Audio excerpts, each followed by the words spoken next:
So we're going to talk about exponential growth and decay applications. Okay, so when we talk about this, what we're really talking about is this formula. Y equals, so this is a y with like a little zero here.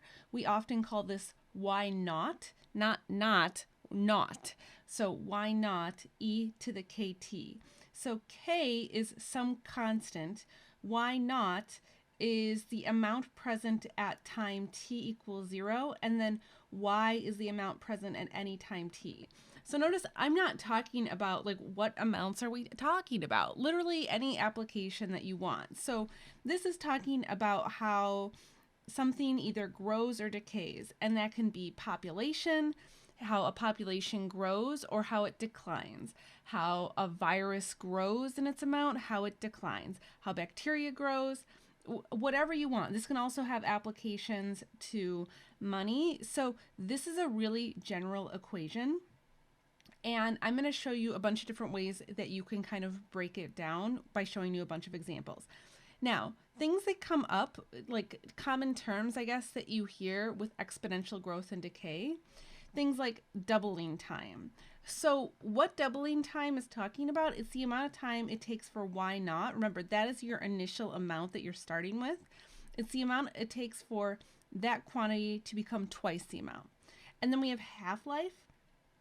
Half-life is the time it takes for a quantity to become half its initial amount. So these words actually have very specific like cues, I guess we could say cues. And I'm going to show you how to break down those cues in a minute.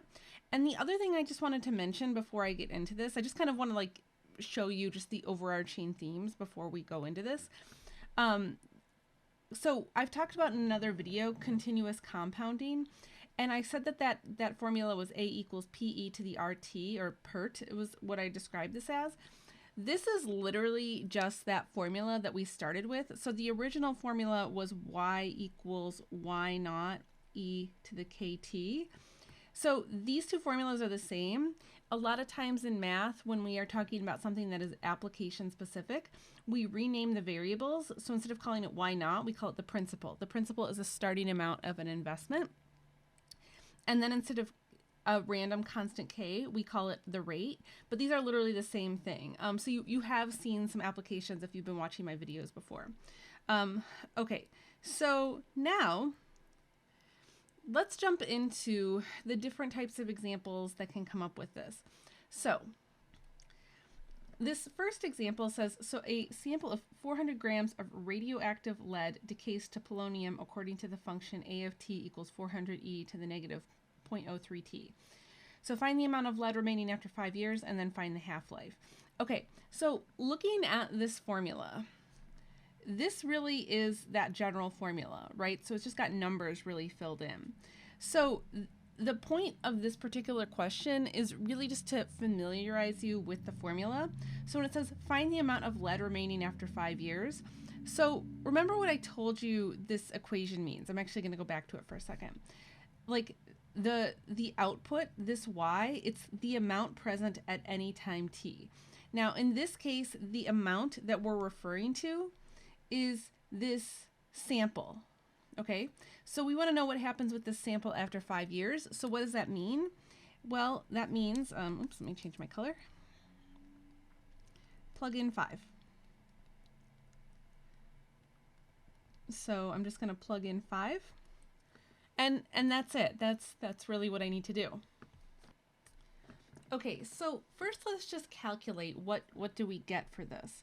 So if I plug all of this into my calculator, and just as a little note, you might want to put like parentheses around this exponent when you're entering it into your calculator. So I get 344.28 grams. Okay, so now we can interpret a little bit more about this formula. So notice that I started with 400 grams and I decayed, so I lost some amount, right, of my sample. So it's decayed to 344.28 grams. So the thing I want to point out with this is that, you know, we had this negative here in the exponent, and that's really what caused decay. So the word decay, you should note is that it means that your sample should have less at the end. Okay, so that was the first part. The next part is to find the half-life. So half-life means half of the initial amount. So the initial amount was this 400. So if I just want to know what is half of this 400 grams, so that's going to be 200 grams. So I want to know how long until I get to 200 grams. So the setup for this then is that I want this formula, 400e to the negative 0.03 t, when will that equal 200? Okay, so for this, let me clear a little space. Okay, so now I need to isolate this t right here. So first I'm going to divide out the 400 so that I can kind of get the e part isolated. So if I divide both sides by 400, I get 200 over 400, which equals 1/2. So notice half-life, it's when does this equal 1/2? That's not a coincidence, by the way. This will always kind of work out like this. You'll notice that as you work through these. Okay, so now how do I solve for t? Well, what I'm going to do is I'm going to take the natural log of each side, and I want to specifically take the natural log because I'm working with e. So let's see, I'll go ahead and set this up.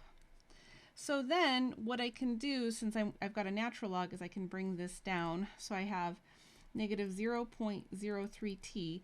The natural log of e just equals 1, so I can drop it. And so then I get t equals the natural log of 1/2 divided by negative 0.03. So that equals 23.1. So it'll be 23.1 years. So just a little over 21, or just a little over 23 years would be the solution to that. Okay, so that's one application of what would be decay. Okay, so let's take a look at another example. And so we're learning a little bit as we go through these examples. So the amount of carbon-14 present in a paint after t years is given by this equation. So just by looking at this equation, so is this equation talking about growth or decay? It's talking about decay, right? Because again, we have a negative here. So we kind of know how to interpret these equations. Now, the paint contains 37% of its carbon-14. So how old is the painting? All right, so now you have to know how to interpret this particular question because we don't know how much carbon-14 was present at the beginning. Notice the type of equation they gave us. They have this y naught. Y naught stands for an initial amount. They didn't fill this in, so we have no idea what the initial amount is. But the thing is, it doesn't actually matter. So all I know is that the paint contains 37% of whatever that initial amount was. So what that means is that I'm going to take this equation, let's see, set this up. Okay, so it's going to have 37% of the initial amount. So how would I model that? That would be 0.37 times y naught. This is 37% of the initial amount. Does that make sense? And so the point here is that the initial amount doesn't really matter. It's the percentage that you're, like the percentage left over that you're interested in. So what I can do is I can divide both sides by the y naught so that I get e to the negative 0.02t equals 0.37. So I can cancel out the two y naughts, and now I can go through the same process again. So the thing I really wanted to point out in this problem is that a lot of times what the initial amount is, it doesn't really matter as long as you just know kind of what percentage you're trying to ultimately get to. So then I take the natural log of each side, and so then I get that this comes out to 0.002t equals the natural log of 0.37. And so then I get this calculation here. So if I enter that into a calculator, I get 497.1. And so this is in years. So this painting, so what this is saying is that the painting had carbon-14 and it has 37% of its carbon-14 left.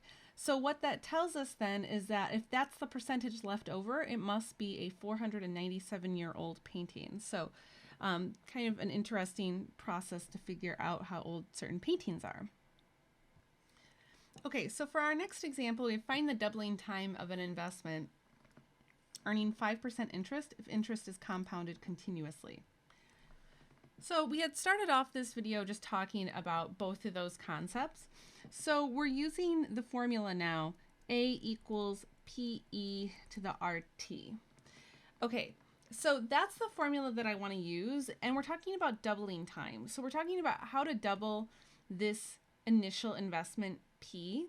So how would I represent that then in this equation? I would want to know when this equals what? Twice my initial investment, so I'm going to label that as 2P. So this is what I want to figure out, and I need to plug in my interest rate of 5%. So I can go just a little bit farther with this, like this. Okay, and so I want to point out now, before we go any farther, just notice that I have this positive interest rate, and we're talking about doubling time, so we're talking about growth. So these positive rates here are going to indicate growth, while the negative rate indicates decline or decay. Okay, I highly recommend that you try to finish this one on your own and then hit play when you think you've got it. Okay, so first I'm going to divide both sides by P, so I can just cancel out the P's effectively. So I'm once again just left with this situation. And then I'm going to take the natural log of each side. So I have 0.05t equals the natural log of 2. So t is going to equal the natural log of 2 over 0.05.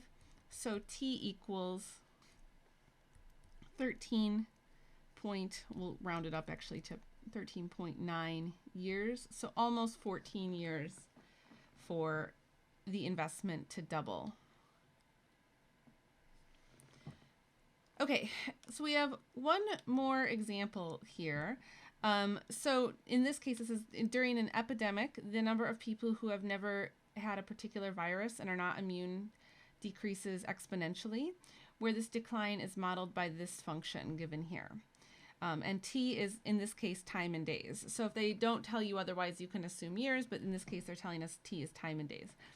Okay, so the question is, how many people were susceptible at the beginning of the epidemic? So this is a formula that tells us how many people are susceptible, how many people have not had it. And without doing any work, I should be able to tell from this formula how many people were susceptible at the beginning from day 0. How would you tell that? Well, it's this number here, right? The 20,000. That's always the initial amount. And if you don't believe that, you can always just plug in 0 to confirm. Let's see. So if I plug 0 in, so this just becomes e to the 0 ultimately, right? And so that's just going to equal 20,000. So we're learning now how to view these types of formulas and to read them so that we can get meaningful information. So 20,000 people at the beginning of the epidemic. So now for part B of this, how many people are susceptible after 2 weeks? Well, what is that really asking for? That's asking for 2 weeks, so we just have to convert that to days. So what is that really asking for? Well, that's just asking us then to plug in 14. And so at this point, hopefully we're feeling pretty comfortable with these formulas. So then it's just plugging that part in to get 100. Let me write the number down. Okay, so here's the number my calculator gave me. So this is 14,093.76. Now remember, we're talking about people here, so you can't have 0.76 of a person. So I'm going to just round that, in this case, to 94. So this is how many people are susceptible still after 2 weeks. Okay, and so that's just kind of an overview of different applications, and so I'm going to leave it there. Got any questions, you can always drop them in the comments or send them to me, and I will talk to you guys next time.